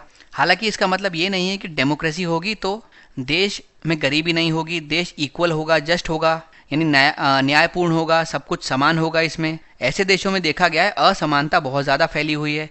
इनफैक्ट ये भी देखा गया है कि जो गैर लोकतांत्रिक देश हैं उनमें गरीबी कहीं कम रही है एज़ कम्पेयर टू लोकतांत्रिक देश जैसे कि भारत। फिर दोस्तों पहले हम देखते हैं जब इंडिपेंडेंस के तुरंत बाद की बात थी तो भारत की इकोनॉमिक पॉलिसीज़ के कारण भारत एक रीडिस्ट्रीब्यूशन व्हीकल की तरह काम करता था। माफ़ कीजिएगा, सरकार एक रीडिस्ट्रीब्यूशन व्हीकल की तरह काम किया करती थी जो कि जो भी संसाधन है उनका वितरण करा करती थी गरीबों तक। लेकिन फिर 1991 में इकोनॉमिक रिफॉर्म्स आए जिसके बाद सरकार सिर्फ एक पॉलिटिकल इंस्ट्रूमेंट या फिर एक राजनीतिक तंत्र बन के रह गई है। अब रिसोर्स या फिर संसाधनों के वितरण की बात करें या उनके आवंटन की बात करें तो ये मार्केट बेस्ड पॉलिसीज़ के आधार पर होता है। अब इसके ही कारण अब सरकार का जो है रोल कम होता जा रहा था सोशल इंक्लूजन टूल के तौर पे, यानी जो एक सामाजिक समावेश उपकरण के तौर पे सरकार को देखा जाता था अब तक। तो इसके बाद से सरकार का ऐसा रोल कम होने लगा। उसके बाद क्रोनी कैपिटलिज्म देखा गया, असमानताएं बढ़ती चली गईं जिसकी वजह से जो गरीब आदमी है वो और गरीब होता चला गया और जो अमीर आदमी है वो अमीर हो रहा था। परंतु पिछले 1 दशक में कुछ सिनेरियो बदला है। अब शिक्षा, सूचना, खाद्य सुरक्षा, रोजगार, भूमि अधिग्रहण को पारदर्शी बनाना, ये कुछ सरकार के नए मुद्दे हैं, नया केंद्र बिंदु बने हैं। इन अधिकारों की कानूनी स्वीकृति से पता चलता है कि सरकार गरीब के प्रति संवेदनशील है। लेकिन इन परिवर्तनों को भारत की बढ़ती मुक्त बाजार आर्थिक नीतियों के संदर्भ में समझा जाना चाहिए। यानी भारत में लगातार इकोनॉमिक डेवलपमेंट हो रहा है तो सरकार चाह रही है कि जो नीचे के तबके के लोग हैं, जो गरीब लोग हैं, उनका भी इकोनॉमिक डेवलपमेंट होना चाहिए। हालांकि फिर भी अगर दोस्तों हम देखते हैं तो असमानता हमारे देश में बहुत व्याप्त है, इनफैक्ट बढ़ती ही जा रही है। तो इसके लिए बहुत ज़रूरी है राज्य को आगे बढ़कर एक मशाल धारक बनने की, जो कि गरीबों के विकास के लिए कार्य कर सके। अब दोस्तों चलते हैं अपने अगले प्रश्न की तरफ। यहाँ पे प्रियम्बल के बारे में हमसे क्वेश्चन पूछा गया है। क्वेश्चन कह रहा है कि संविधान की प्रस्तावना संविधान की मूल विशेषताओं और मानव गरिमा को बढ़ावा देने की पुष्टि करती है। इस बात को आपको स्पष्ट करना है। तो आप इसकी शुरुआत कर सकते हैं प्रियम्बल के बारे में एक ओवरव्यू देते हुए, यानी कि प्रस्तावना के बारे में संक्षिप्त विवरण दीजिए और इसकी विशेषताओं के बारे में बताइए, इसके प्रोमिनेंट फीचर्स के बारे में बताइए। फिर इलैबोरेट करिए कि कैसे प्रियम्बल जो है वो संविधान के लिए एक विंडो की तरह काम करता है, यानी भारत के संविधान के लिए उसकी प्रस्तावना एक झरोके के रूप में किस प्रकार कार्य करती है, ये आपको यहाँ बताना है। तो दोस्तों एक तो आप इस उत्तर को शुरू करते हुए प्रियम्बल के बारे में लिख सकते हैं। आप लिख सकते हैं कि जवाहरलाल नेहरू के उद्देश्य प्रस्ताव से ये आया है, उसी पर ये आधारित है। इसके दृष्टिकोण से अगर हम लोकतंत्र को देखेंगे तो वो सिर्फ राजनीतिक नहीं है, वो सामाजिक भी है और वो आर्थिक भी है। तो इस प्रकार से या तो आप शुरू कर सकते हैं, या फिर ये पॉलिटी का सीधा क्वेश्चन है तो डायरेक्टली आप शुरू कर सकते हैं ये लिखते हुए कि भारत के लोग किस प्रकार संविधान के अधिकार का स्रोत हैं। तो दोस्तों यहाँ पे देखते हैं हम किस प्रकार से हमने उत्तर लिखा है। सबसे पहले हम लिखते हैं कि प्रियम्बल इंडिकेट करता है जो पीपल ऑफ इंडिया हैं वही कॉन्स्टिट्यूशन की अथॉरिटी का सोर्स हैं, यानी हम भारत के लोग हमारी प्रस्तावना की शुरुआत है, जो कि उसने हमारे लोकतंत्र की आधारशिला रखी है। प्रस्तावना इंगित करती है कि भारत के लोग संविधान के अधिकार के स्रोत हैं। प्रस्तावना के अनुसार भारत एक संप्रभु समाजवादी धर्मनिरपेक्ष लोकतांत्रिक गणराज्य है, यानी आप देख सकते हैं sovereign socialist secular democratic Republic है हम। उसके अलावा इसमें जो ऑब्जेक्टिव्स या गोल्स डिक्लेयर्ड हैं वो है JLEF, यानी जस्टिस, लिबर्टी, इक्वालिटी और फ्रेटर्निटी। तो यहाँ पे S3DR के बारे में लिख सकते हैं आप, यहाँ पे JLEF के बारे में लिख सकते हैं आप। हालांकि प्रियम्बल कोर्ट में एनफोर्सेबल नहीं है, लेकिन फिर भी ये संविधान के गोल्स के बारे में बताता है। साथ में जो संविधान के विभिन्न अनुच्छेद हैं उनको किस तरीके से पढ़ा जाना चाहिए ये उसका मार्गदर्शन करता है। ये चीज़ दोस्तों आप यहाँ पे भी देख सकते हैं कि हालांकि अदालत में ये लागू नहीं हो सकता, फिर भी प्रस्तावना जो है संविधान के लक्ष्यों को रेखांकित करती है, लेखों की व्याख्या करने में एक मार्गदर्शक के रूप में कार्य करती है। ये दोस्तों वापस रिपीट हो गया यहाँ पे। अब अगर आप एक एक शब्द पकड़ के चलें तो प्रस्तावना का प्रत्येक शब्द भारत को स्वतंत्र, समाजवादी, धर्मनिरपेक्ष और लोकतांत्रिक गणराज्य बनाने में एक आवश्यक भूमिका निभाता है। यह न्याय पे, स्वतंत्रता, समानता पे और भाईचारे पे अपना फोकस रखता है। अब पहले हम लोग जस्टिस की बात करते हैं। तो जस्टिस 3 SEP यानी 3 तरीके का होता है, सोशल, इकोनॉमिक और पॉलिटिकल, सामाजिक, आर्थिक और राजनीतिक। ये हमको देखने को मिलता है फंडामेंटल राइट्स में, DPSP में यानी कि हमारे मौलिक अधिकारों में, राज्य के नीति निदेशक तत्वों में या सिद्धांतों में। फिर अगर लिबर्टी की बात करें दोस्तों तो ये DPSP गारंटी करते हैं, यानी कि राज्य की नीति निदेशक तत्व इसकी गारंटी देते हैं। फिर दोस्तों अगर आगे देखें तो इक्वालिटी की बात करते हैं, यानी समानता की बात करते हैं। ये मौलिक अधिकारों से सुनिश्चित की जाती है, उसमें भी 14 से 18 द्वारा इसका समर्थन किया जाता है।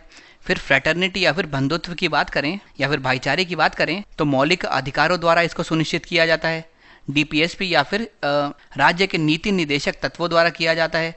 मौलिक कर्तव्यों के माध्यम से भी इसको सुनिश्चित किया जाता है। फिर उसके बाद हम जानते हैं कि इंडिया एक सॉवरन स्टेट है।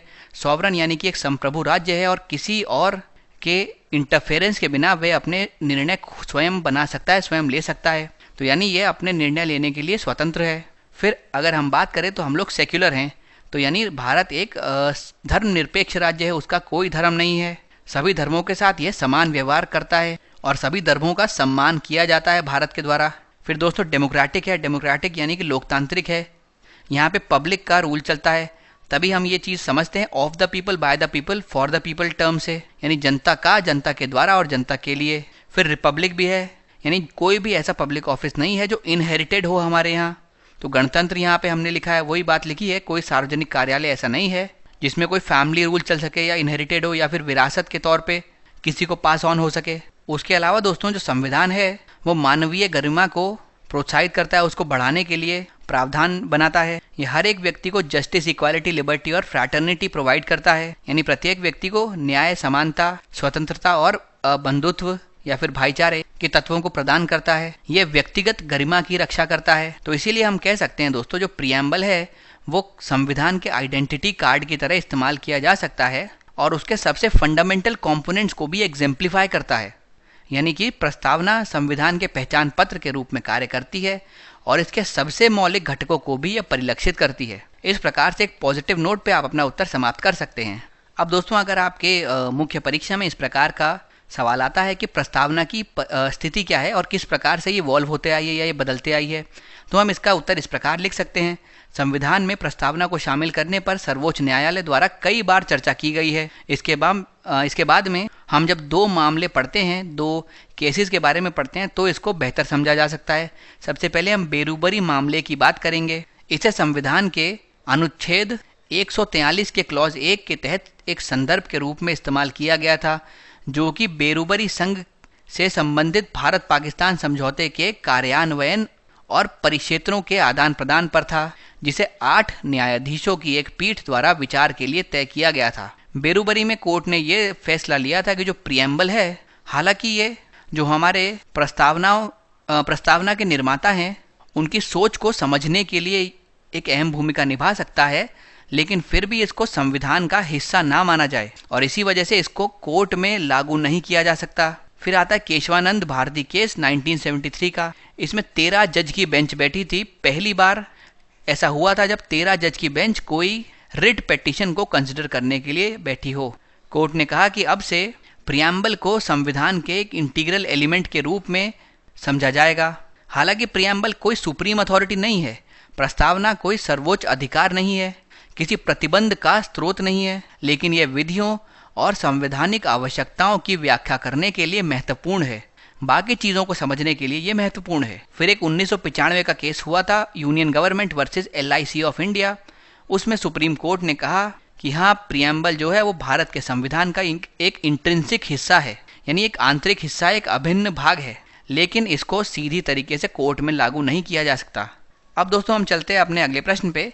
यहाँ पे बताना है हमें सेंटर और स्टेट के बीच में फाइनेंशियल रिलेशंस के बारे में, यानी भारत में केंद्र और राज्यों के बीच में वित्तीय संबंधों का आपको वर्णन करना है। बिल्कुल स्टेट क्वेश्चन है, पॉलिटी से आया हुआ है आपका क्वेश्चन ये। दोस्तों, यहाँ पे थोड़ा टाइपिंग मिस्टेक हो गया, ये पीछे वाले क्वेश्चन की स्लाइड यहाँ पे आ गई है, इसको आप चेंज कर दीजिए। इस क्वेश्चन की अप्रोच आपकी क्या रहेगी? सबसे पहले तो आप ये बताएंगे कि जो भारत है वो एक फेडरल स्टेट है, यानी इसमें एक संघीय ढांचा है। फिर आप बताएंगे फेडरल स्टेट का मतलब क्या होता है। सेंटर और स्टेट के बीच में पावर शेयर होती हैं, पावर का डिवीजन होता है। फिर आप आगे ये बता सकते हैं, लेकिन होता यह है कि यहाँ पे सेंटर के पास कुछ ज़्यादा शक्तियाँ हैं, तो हम इसको क्वासी फेडरल कहते हैं। फिर दोस्तों, क्योंकि यहाँ पे फाइनेंशियल रिलेशन के बारे में पूछा गया है, आप आगे आ जाएंगे ये बताते हुए कि जो स्टेट है या जो राज्य है उसकी फाइनेंशियल शक्तियाँ कम होती हैं या फिर उसके फाइनेंशियल संसाधन थोड़े कम होते हैं, और इसी वजह से ये डिपेंड करता है सेंटर के ऊपर कि वो सब्सिडीज़ के माध्यम से या फिर पेमेंट्स के माध्यम से सेंटर द्वारा दिए गए वित्तीय सहायता को इस्तेमाल करके अपने रोज़मर्रा के कार्य कर सके। अब अगर हम लोग फाइनेंशियल रिलेशन की बात करते हैं या फिर वित्तीय संबंधों की बात करते हैं केंद्र और राज्य के बीच में, तो ऐसे में हमको अनुच्छेद 268 से लेकर अनुच्छेद 281 तक की बातें करनी होंगी। ये बेसिकली एक मार्गदर्शन देते हैं, गाइडेंस देते हैं कि किस प्रकार से वित्तीय संसाधनों का बंटवारा होगा सेंटर और स्टेट के बीच में। तो दोस्तों, देखते हैं हमने किस प्रकार इसका उत्तर लिखा है। हमने कहा है जो भारत है उसका एक फेडरल स्ट्रक्चर है, यानी वो एक संघीय ढांचे को बनाए रखता है, जहाँ पे केंद्र सरकार राज्य सरकारों के साथ शक्ति को शेयर करती है, सत्ता को साझा करती है। साथ में ये भी कहा जाता है कि भारत एक क्वासी फेडरल फॉर्म है, वो इसीलिए क्योंकि सेंट्रल गवर्नमेंट की थोड़ी सी अधिक यहाँ पे अथॉरिटी है राज्यों के कंपैरिजन में, इसीलिए इसको अर्ध संघीय रूप के तौर पर संबोधित किया जाता है। दोस्तों, राज्य के जो वित्तीय संसाधन होते हैं ये सीमित होते हैं, और इसी वजह से जो केंद्र सरकार होती है उससे मिलने वाली सब्सिडी या फिर भुगतान पर उसको निर्भर रहना पड़ता है। अब अगर हम लोग फाइनेंशियल रिलेशन की बात करें तो अनुच्छेद 268 से 281 तक के जो प्रावधान हैं वो केंद्र सरकार द्वारा राज्यों के बीच वित्तीय संसाधनों के आवंटन के लिए निर्देश स्थापित करते हैं। अब दोस्तों, यहाँ पे आपको एक एक करके इन अनुच्छेदों के बारे में लिखना है, लेकिन आप ध्यान रखें आपको ये जो आंसर है 125 शब्दों से कम रखना है, तो आप हर एक अनुच्छेद के बारे में थोड़ा थोड़ा ही बताएं। जैसे 268 की बात करें, ये बताता है टैक्स जो कि इम्पोज किया जाता है यूनियन के द्वारा, लेकिन कलेक्ट किया जाता है और दिया जाता है स्टेट के द्वारा। ये जो टैक्सेस हैं दोस्तों, ये कंसोलिडेटेड फंड ऑफ इंडिया में कंट्रीब्यूट नहीं करते, क्योंकि ये उस राज्य द्वारा आवंटित किए जाते हैं जिसमें उन्हें एकत्रित किया जाता है। फिर दोस्तों, हमने 88th amendment of the constitution के बारे में लिखा है, या फिर संविधान के 88वें संशोधन के बारे में लिखा है। इससे एक नई धारा जोड़ी गई थी अनुच्छेद 268 में, जिसको धारा 268 ए का नाम दिया गया था। इसने सेवाओं पर कर को अपने दायरे में ला दिया था। दोस्तों इसमें आप थोड़ी सी हिंदी ठीक कर लीजिएगा, ये 268 क होगा जो लिखा गया है यहाँ। तो ये बेसिकली 268 अनुच्छेद का क भाग या फिर क नाम की धारा इसमें नई जोड़ी गई थी, जो कि सेवा कर के बारे में बात किया करती थी। इसमें बताया गया था कि ये जो कर है ये केंद्र द्वारा उद्ग्रहित सेवा कर होगा, लेकिन केंद्र और राज्य द्वारा संग्रहित एवं विनियोजित कर रहेगा। कि 268 में बताया गया है कि टैक्स इम्पोज तो यूनियन करेगा, लेकिन कलेक्ट और डिस्पर्स स्टेट करेगा। यानी कि उद्ग्रहित तो केंद्र द्वारा किया जाएगा, परंतु संग्रहित किया जाएगा राज्यों द्वारा, विनियोजित किया जाएगा राज्यों द्वारा। तो ये दिखाता है किस प्रकार से जो कर है वो केंद्र और राज्य के बीच में डिवाइड होगा, यानी कुछ फाइनेंशियल रिलेशन की यहाँ से शुरुआत हो जाती है। हालांकि 101 में संशोधन के बाद जब वस्तु और सेवा कर आ गया तब इस कर को यहाँ से हटा दिया गया था। अब दोस्तों चलते हैं अनुच्छेद 259 की तरफ, माफ कीजिएगा 269 की तरफ। तो दोस्तों ये रिलेट करता है सभी टैक्स जो कि इंटर स्टेट परचेजेस पे लगे हों, सेल्स या फिर ट्रांसपोर्टेशन ऑफ प्रोडक्ट पे लगे हों, और इसमें कुछ एक्सेप्शन जो कि 269A के तहत लिखे गए हैं उनको छोड़ा गया है। इसमें फेडरल गवर्नमेंट जो है वो कलेक्ट करती है टैक्स, यानी केंद्र द्वारा उद्ग्रहित किया जाता है इस टैक्स को, इस कर को, किंतु राज्य को सौंप दिया जाता है। तो दोस्तों जैसे हमने देखा कि ये अंतर्राज्यीय व्यापार या वाणिज्य में वस्तुओं के क्रय विक्रय से संबंधित कर है। इसमें हालांकि समाचार पत्र को छोड़ दिया जाता है। दोस्तों माल या सामान के अंतर्राज्यीय व्यापार या वाणिज्य के पारपेक्षण से ये संबंधित कर है। फिर इंपॉर्टेंट बात यह है कि भारत के कंसोलिडेटेड फंड का भाग नहीं बनता, यानी भारत की समेकित निधि का भाग नहीं बनता ये। फिर हम चलते हैं 269A पे। तो 101 जो अमेंडमेंट हुआ था उसके बाद एक नया सेक्शन इसमें जुड़ गया जिसको 269A हमने कहा है। इसका जो सेक्शन 1 है ये फोकस करता है बेसिकली जीएसटीज पे। ये अप्लाई होता है इंटर स्टेट कॉमर्स और ट्रेड के ऊपर, और जो भी टैक्स कलेक्ट होता है इसको डिवाइड किया जाता है राज्यों में और यूनियन के बीच में। और दोस्तों संसद के पास जीएसटी परिषद की सिफारिशों के अनुरूप इस अनुच्छेद के अनुसार लगाए गए करों के वितरण को नियंत्रित करने वाले कानून को स्थापित करने का अधिकार है। केंद्र अंतर्राज्यीय व्यापार या फिर वाणिज्य में आपूर्ति पर माल और सेवा कर, यहाँ पे दोस्तों वस्तु रहेगा, वस्तु और सेवा कर लगता और एकत्रित करता है। हालांकि ये जो टैक्स है ये शेयर होता है सेंटर और स्टेट के बीच में जीएसटी काउंसिल की रिकमेंडेशन के ऊपर। साथ ही पार्लियामेंट को इस बात की भी अथॉरिटी दी हुई है कि वो रूल्स बना सकता है कहाँ पे और कब प्रोडक्ट्स की डिलीवरी होगी या सर्विसेज की डिलीवरी होगी, अगर ये इंटर स्टेट कॉमर्स या ट्रेड के तहत होती है तो। फिर दोस्तों आर्टिकल 270 या फिर अनुच्छेद 270 की आप यहाँ पे बात कर सकते हैं। ये फेडरल गवर्नमेंट ही कलेक्ट करती है, लेवाई करती है, लेकिन इसके तहत जो रेवेन्यूज आती है उसको स्टेट के साथ शेयर कर लेती है वो।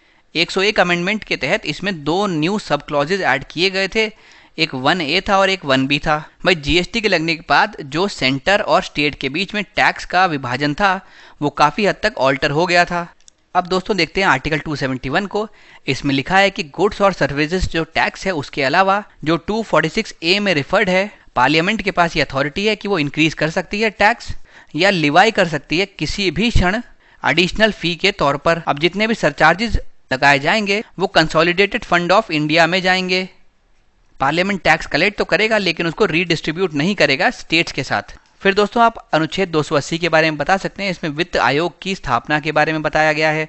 भाई फाइनेंस कमेटी जो है उसको 280 आर्टिकल के तहत बनाया जाता है, फाइनेंस कमीशन होगा ये। थोड़ी सी दोस्तों यहाँ पे चेंज कर लीजिएगा। ये डिटरमाइन करता है किस प्रकार से सेंटर और स्टेट के बीच में टैक्स का डिस्ट्रीब्यूशन होगा। तो ये वर्टिकल डिस्ट्रीब्यूशन भी डिटरमाइन करता है और अलग अलग राज्यों के बीच में किस तरीके से टैक्स का डिवोल्यूशन होगा ये भी ये डिटरमाइन करता है। यानी कि ये वर्टिकल भी डिटरमाइन करेगा और हॉरिजॉन्टल भी डिटरमाइन करेगा। तो ये भी स्टेट और सेंटर के बीच में जो फाइनेंशियल रिलेशन है उसके संदर्भ में काफ़ी बातें कहता है, तो इसके बारे में भी आप यहाँ जिक्र कर सकते हैं। हालांकि दोस्तों यहाँ पे हमने उत्तर काफ़ी बड़ा और विस्तार से लिखा है, लेकिन आपके पास सिर्फ 125 ही शब्द हैं, तो आप सब चीज़ों के बारे में थोड़ा थोड़ा लिख के अपना उत्तर कंक्लूड करें। अब हम चलते हैं दोस्तों अपने अगले प्रश्न की तरफ। यहाँ पे पूछा गया है पॉलिटिकल पार्टीज का क्या इम्पैक्ट रहा है और क्या रोल रहा है हमारे भारत के पॉलिटिकल सिस्टम में। यानी भारत की राजनीतिक व्यवस्था में राजनीतिक दलों के प्रभाव को और उनकी भूमिका को आपको एक्सप्लेन करना है, उनका समालोचनात्मक परीक्षण करना है। तो दोस्तों जैसे कि हम अपना टेम्पलेट रखते हैं, यहाँ पे भी इंट्रोडक्शन में आप पॉलिटिकल पार्टीज को डिफाइन करते हुए अपना उत्तर शुरू कर सकते हैं। फिर बाद में बताइए कि उनके फंक्शंस क्या होते हैं और क्या उनकी इंपॉर्टेंस है या इम्पैक्ट है भारत के पॉलिटिकल सिस्टम के ऊपर, यानी राजनीतिक व्यवस्था में उनके क्या कार्य रहे हैं और उनके क्या प्रभाव रहे हैं और उनका क्या महत्व रहा है इस व्यवस्था के ऊपर। दोस्तों, अगर इस उत्तर के संदर्भ में हम लोग बात करेंगे तो शुरुआत में आप बता सकते हैं पॉलिटिकल पार्टीज़ क्या हैं। ये एक ग्रुप है जहाँ पे कई सारे लोग एक साथ आते हैं, ये कम्पीट करते हैं इलेक्शन जीतने के लिए और सरकार बनाने के लिए। उसके अलावा ये एक ज़रिया बनते हैं जिससे कि वोटर्स को मोबिलाइज किया जा सके, उनको एक जगह पे लाया जा सके एक सेट ऑफ कंसर्न्स और ऑब्जेक्टिव्स को सपोर्ट करने के लिए। और ये जो ऑब्जेक्टिव है ये पार्टी रेज करती है। अगर आप बेसिक फंक्शन बोलेंगे एक पॉलिटिकल पार्टी का क्या है, तो वो है पॉलिटिकल एजेंडा तय करना प्लस नीति का निर्माण करना या फिर पॉलिसीज़ का निर्माण करना। हर एक पॉलिटिकल पार्टी ये प्रयास में रहती है कि वो हमारे अपने वोटर्स को कन्विंस कर सके कि वो उसके इतने अच्छे एजेंडाज और पॉलिसीज़ हैं कि वोटर उसी को वोट दे। दोस्तों, एक तरीका बनता है सरकार और जनता के बीच में कम्युनिकेशन का, यानी एक लिंक स्थापित करता है इस प्रकार से पॉलिटिकल पार्टीज़।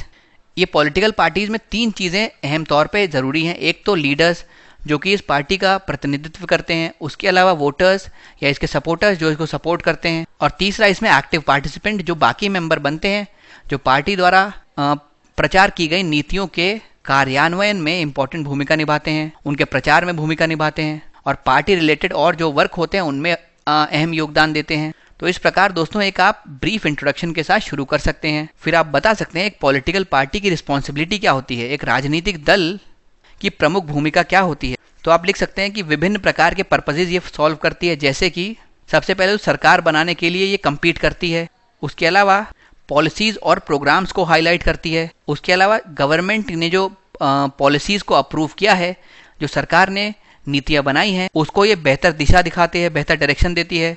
अगर ये इलेक्शन हार जाती है तो ऑपोजिशन पार्टी के तौर पे सरकार पे चेक रखती है। अगर सरकार कभी किसी गलत दिशा में जाती है या कुछ गलत करने का प्रयास करती है तो ऑपोजिशन पार्टी के तौर पे तुरंत ये सरकार को टोकती है।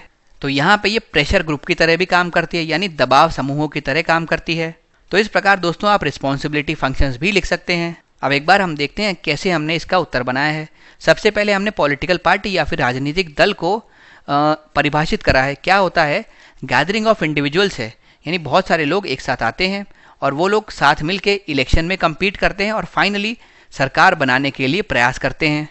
ये सरकार पर नियंत्रण बनाए रखने के लिए चुनाव में प्रतिस्पर्धा करते हैं। यह एक तरीका है जिससे कि वोटर्स को मोबिलाइज किया जा सके एक शेयर्ड कंसर्न, ऑब्जेक्टिव और इंटरेस्ट को सपोर्ट करने के लिए। भाई पार्टी एक अपने ऑब्जेक्टिव्स बताती है, हमारे उद्देश्य ये है, हमारा विजन ये है, हम आने वाले समय में ये करेंगे।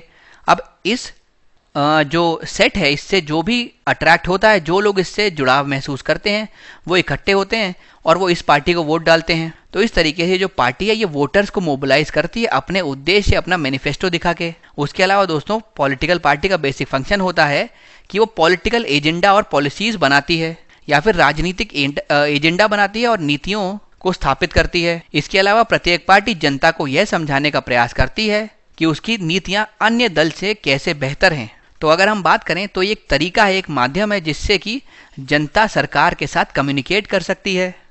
और अब हर एक पॉलिटिकल पार्टी की बात करें तो 3 चीज़ें इसे महत्वपूर्ण होती है। जैसे मैंने बताया, लीडर्स जो इसका प्रतिनिधित्व करते हैं, फॉलोअर्स जो इसको फॉलो करते हैं और इसका प्रचार करते हैं, और फिर आते हैं एक्टिव पार्टिसिपेंट्स जो इसके द्वारा बनाई गई नीतियों का प्रसार करते हैं, प्रचार करते हैं, जनता तक उसको पहुंचाते हैं और पार्टी संबंधित बाकी कार्य भी करते हैं। अब दोस्तों देखते हैं क्या एक राजनीतिक दल की जिम्मेदारियां होती हैं या क्या रिस्पॉन्सिबिलिटी होती हैं। तो प्रत्येक राजनीतिक दल विभिन्न उद्देश्यों की पूर्ति करता है।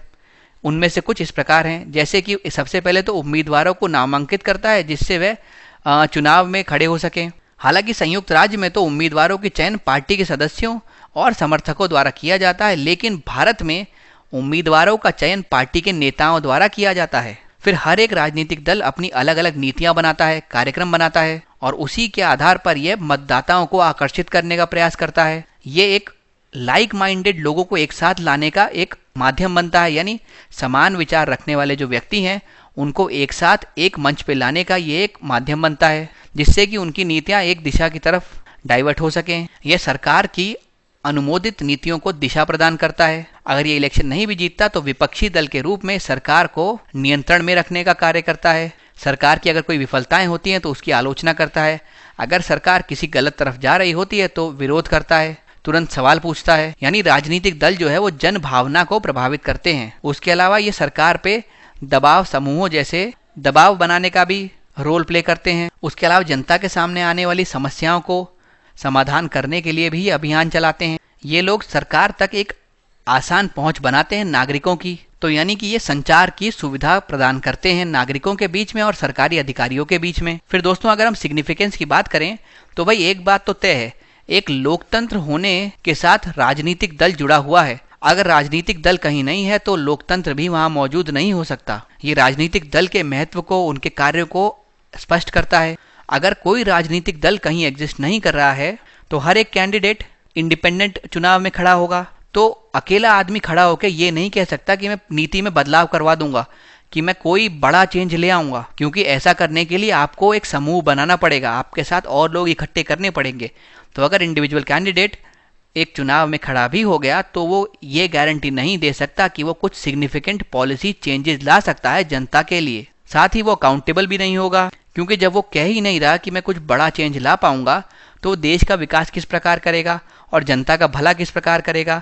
और दूसरी बात, अब जनता सवाल किससे पूछेगी, वो तो मना कर रहा है भाई। और ये मालूम है हमको अकेले के दम पे वो कुछ कर भी नहीं सकता, क्योंकि एक बड़े दल की ज़रूरत है अगर आपको कोई बड़ा परिवर्तन लाना है देश में। तो सिर्फ एक रिप्रेजेंटेटिव डेमोक्रेसी ही थ्राइव कर सकती है लंबे समय के लिए। यानी एक प्रतिनिधि लोकतंत्र दीर्घावधि में पनप सकता है। और राजनीतिक दल वे संगठन है जो विभिन्न समस्याओं पर सरकार के विविध दृष्टिकोणों को एकत्रित करते हैं और उन्हें जनता की समस्याओं से अवगत कराते हैं। तो इसीलिए राजनीतिक दलों का एक लोकतंत्र में बहुत अहम योगदान है। और लोकतंत्र अगर है तो राजनीतिक दल भी होंगे।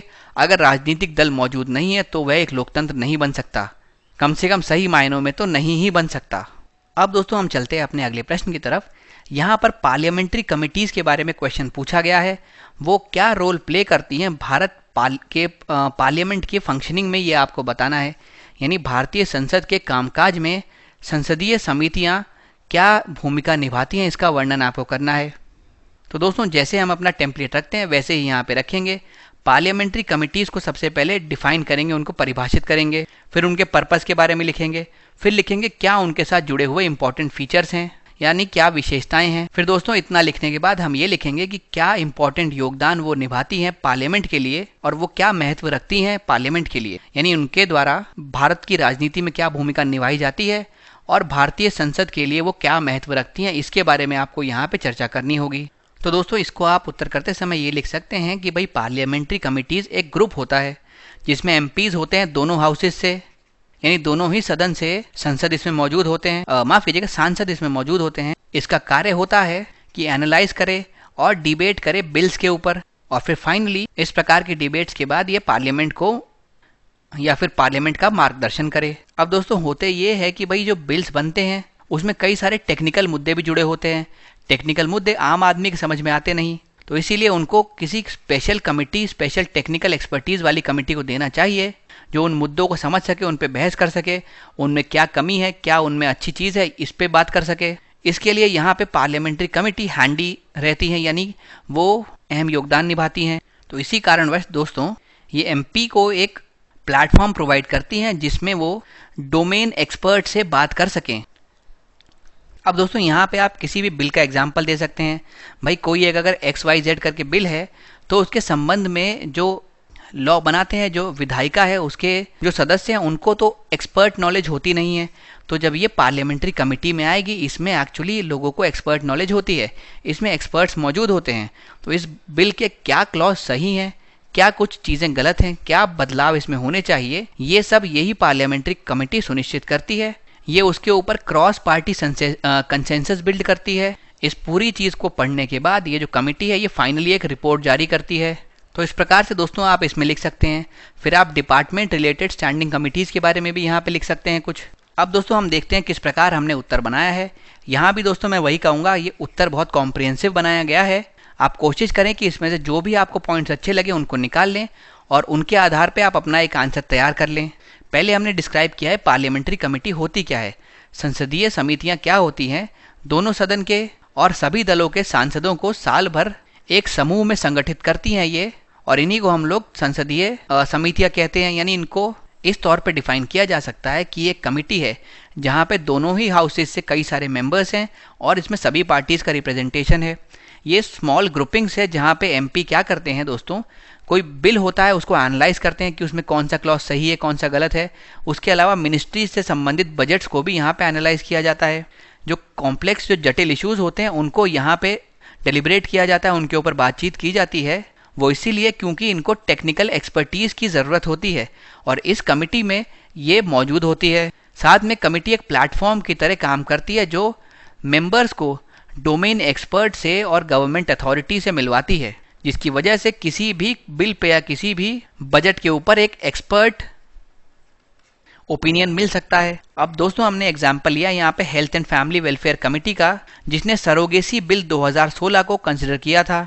बिल में कहा गया था कि कमर्शियल सरोगेसी गैर कानूनी है, लेकिन जो बिल था उसने अल्ट्रुइस्टिक सरोगेसी को अलाउ कर दिया था। अब सरोगेसी अपने आप में इतना जटिल टर्म है कि एमपीज़ के पास इतनी नॉलेज होगी नहीं वो इसको कॉम्प्रीहेंड कर पाएँ और इसके साथ जुड़े हुए प्रावधानों को समझ पाएँ। क्या वो बेहतरी के लिए काम करेंगे या क्या वो समस्या को और बढ़ा देंगे। जैसे कि फर्टिलिटी अबॉर्शन, क्लिनिक रेगुलेशन, इसमें बहुत सारे कंपोनेंट्स और भी जुड़े हुए हैं। तो इसीलिए कमेटी को भेजा जाता है जो कमेटी इसको पढ़ के एनालाइज करके उसके ऊपर सही रिजल्ट्स निकाल सकती है। फिर एक बार जब वो फाइनलाइज कर लेती है अपनी फाइंडिंग, उससे पहले अगर बात करें तो ये नेशनल कमीशन फॉर वुमेन से भी कंसल्ट करती है, डॉक्टर से कंसल्ट करती है, गवर्नमेंट ऑफिशियल से कंसल्ट करती है, जिससे कि इसको एक होलिस्टिक व्यू मिल पाए समस्या का और उससे जुड़े हुए समाधानों का। कमेटी कोशिश करती है कि एक क्रॉस पार्टी कंसेंसस बिल्डअप किया जाए, यानी सभी पार्टियों की सर्वसम्मति का निर्माण कर सके। आमतौर पर यह संभावना है कि जो एमपीज़ हैं, जो सांसद है, वो तो अपनी पार्टी लाइन से ही स्टिक करके कोई बात करेंगे भाई, क्योंकि वो एक पॉलिटिकल पार्टी की आइडियोलॉजी को रिप्रेजेंट कर रहे हैं। तो अगर वो आइडियोलॉजी होगी कि उसको किसी बिल का विरोध करना है तो वो लोग विरोध ही करेंगे, भले ही उस बिल के प्रावधान कितने ही अच्छे क्यों ना हो। तो इसी वजह से यहाँ पे पार्लियामेंट्री कमिटीज़ जो हैं वो हेल्पफुल साबित होती हैं। वो इस मुद्दे को एनालाइज करके बता पाती हैं कि ये क्या सच में जनता का कल्याण करेगा या इसके प्रावधान के लागू होने के बाद और समस्याएं बढ़ जाएंगी। उसके अलावा दोस्तों ये जो मीटिंग होती हैं पार्लियामेंट्री कमिटीज़ की, ये क्लोज डोर होती हैं, यानी ये पब्लिकली अवेलेबल होती नहीं है। तो ये फ्रीली कुछ भी क्वेश्चन कर सकते हैं, कुछ भी मुद्दे पर डिस्कस कर सकते हैं और साथ मिलकर एक कंसेंसस तक पहुँच सकते हैं। अगर पब्लिक के सामने ये चीज़ हो गई या ओपन टू पब्लिक हो गई तो दोस्तों इसमें जो अलग अलग पार्टीज़ के लोग बैठते हैं वो अलग अलग विचारधारा वाले होते हैं। कोई अपनी पार्टी को सपोर्ट करने लगेगा, कोई अपनी को सपोर्ट करेगा, और वो इसलिए है क्योंकि जनता इनको देख रही होगी और जनता तो पॉलिटिकल आइडियोलॉजी को ही वोट करती है। अब लेकिन अगर ये क्लोज डोर में होगी तो पता ही नहीं होगा कि इसमें कौन क्या पक्ष ले रहा है। अब मान लीजिए एक सदस्य है, पार्टी की आइडियोलॉजी पे चलते हुए वो किसी बिल का विरोध कर रहा है, लेकिन एक्चुअली में उसका मन कहता है कि अगर ये वाला विधेयक पास हो जाता है तो कई लोगों का भला हो सकता है, कई का कल्याण हो सकता है। परंतु फिर भी ये मन में रखते हुए भी, यह सोच रखते हुए भी वह इस बिल का विरोध ही करेगा, क्योंकि उसकी पार्टी की आइडियोलॉजी कह रही है कि भाई इसका विरोध करना है, ये ऑपोजिशन पार्टी के द्वारा लाया गया बिल है, इसको हम आसानी से पास नहीं होने दे सकते। परंतु जब यही व्यक्ति को आप इस पार्लियामेंट्री कमेटी में बिठा देंगे, संसदीय समितियों में बिठा देंगे, तो ये क्लोज डोर होती है, तो ये खुल के अपने मन की बात रख सकेगा। अगर इसको बिल को सपोर्ट करना होगा तो यहाँ पे वो खुल के कह सकेगा। फिर एक बार जब ये कमेटी सब कुछ समझ लेती है, सारा आकलन कर लेती है, फाइनल रिपोर्ट तैयार कर देती है, तो ये पार्लियामेंट के सामने उसको प्रस्तुत करती है। इसके जो रिकमेंडेशन होते हैं, जो सिफारिश होती है, वो गैर बाध्यकारी होती है, मगर महत्वपूर्ण बहुत होती है, क्योंकि कई लोगों की इसमें राय लेता है, कई सारे एक्सपर्ट्स इसमें राय देते हैं। अब जैसे एग्जाम्पल के तौर पर दोस्तों, स्टैंडिंग कमेटी थी हेल्थ के ऊपर, उसने 2017 वर्ष में सिफारिशें दी थी नेशनल मेडिकल कमीशन बिल के ऊपर, और इनमें से कई सारी सिफारिशें जो हैं ओरिजिनल बिल जो 2019 में प्रेजेंट किया गया था उसमें शामिल कर ली गई थी। फिर यहाँ पे हम डिपार्टमेंट रिलेटेड स्टैंडिंग कमिटीज़ की भी बात करते हैं। 24 ऐसी कमिटीज़ होती हैं जो कि ग्रुप ऑफ मिनिस्ट्रीज़ को सुपरवाइज करने के लिए, उनके ऊपर निगरानी रखने के लिए अपॉइंटेड हैं। इनको 1993 में क्रिएट किया गया था पार्लियामेंट में, जो जटिलता बढ़ती जा रही थी उसको संभालने के लिए। ये एनुअल परमानेंट कमिटीज़ है, यानी कि ये एडहॉक नहीं है, ये परमानेंटली वहाँ पे रहती हैं, तभी इनको स्टैंडिंग कमिटीज़ भी कहा जाता है। इसमें 21 तो लोकसभा से और 10 लोग राज्यसभा से आते हैं। इसमें एक चेयरपर्सन होता है। तो ये इसके साथ जुड़े हुए कुछ फैक्ट्स हैं दोस्तों, ये आप चाहें तो स्किप भी कर सकते हैं, बस इसका आप रोल देख लें कि बिल्स को एग्जामिन करता है, बजट को एग्जामिन करता है, कुछ सब्जेक्ट स्पेसिफिक कंसर्न्स को भी लेता है, पार्लियामेंट कितना स्पेंडिंग कर रही है उसको मॉनिटर करने के लिए हमारे पास फाइनेंशियल कमिटीज़ हैं। वही चीज़ दोस्तों यहाँ पे हमने लिखी है कि बजट को एनालाइज करता है, बिल्स को एनालाइज करता है, ये सभी मिनिस्ट्रीज को कॉम्प्रिहेंसिवली एग्जामिन करता है। अगर डिमांड फॉर ग्रांट की बात आती है तो उसको भी देखता है, ये डिमांड्स को समझता है, फिर डिटरमाइन करने का प्रयास करता है कि क्या एलोकेशन ट्रेंड्स रहे हैं, मिनिस्ट्री ने कहाँ कहाँ खर्चा किया है, कितना पैसा यूटिलाइज किया है, उसके पॉलिसी के उद्देश्य क्या हैं। तो इस प्रकार से ये एक चेक रखने का प्रयास करता है सरकार पे और सरकार के खर्चे के ऊपर। फिर मिनिस्ट्री के कोई पॉलिसी इश्यूज होते हैं उसको भी इन्वेस्टिगेट करती है कमिटीज़, और सरकार को रिकमेंडेशन देती है, सिफारिशें देती है कि अपने पॉलिसी के इश्यूज को कैसे सुधारो, कैसे नीतियों को बेहतर तरीके से बनाओ। फिर कमिटी अपनी रिपोर्ट जो है गवर्नमेंट एक्शंस के ऊपर प्रेजेंट करती है, जहाँ पे लिखा होता है कि क्या सिफारिशें वो दे रही हैं। तो दोस्तों अपने आज के लेक्चर में हम यहीं तक के क्वेश्चंस का डिस्कशन रखेंगे। आने वाले लेक्चर में इसके आगे के सवाल हम डिस्कस करेंगे। आप पूरे लेक्चर में मेरे साथ बने रहे इसके लिए मैं आपका धन्यवाद करता हूँ।